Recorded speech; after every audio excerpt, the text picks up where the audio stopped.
اس کا بہت سارا وسیع ہے اس کا مفہوم. ہر کیفیت میں جب یہ دعا مانگی جائے گی تو یہ بالکل اس پر فٹ ہوگی. جب کوئی بندہ نماز پڑھ رہا ہے تو وہ یوں کہے اہدنا الصراط المستقیم، اے اللہ جس طرح تیرے انعام یافتہ بندوں نے نماز پڑھی ہمیں اس جیسی نماز پڑھنے کی توفیق عطا فرما. سیدھا نہیں جانا، ڈائریکٹ نہیں جانا. ڈائریکٹ گئے تو شیطان بھی تمہیں بچاڑ لے گا، نفس بھی تم پر قابو پا لے گا.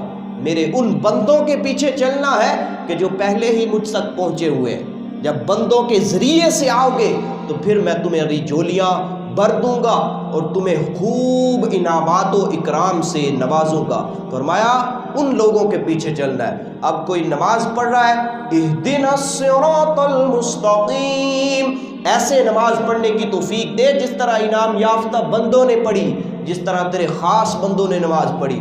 کوئی رزق کمانے جا رہا ہے، کوئی کام کرنے جا رہا ہے تو وہ اس طرح دعا مانگے اہدنا الصراط المستقیم، اے میرے مولا جس طرح تیرے انعام یافتہ لوگوں نے رزق حلال کمایا اس طرح ہمیں رزق حلال کمانے کی توفیق عطا فرما.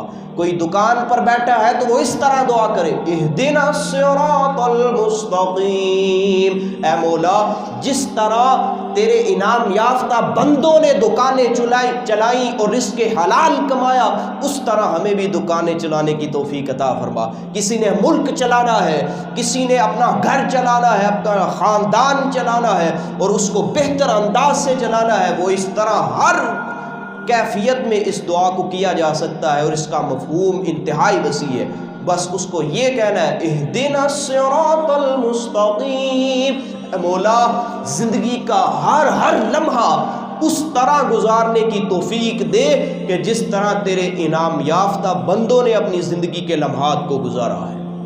اس طرح ہمیں زندگی گزارنے کی توفیق عطا فرما.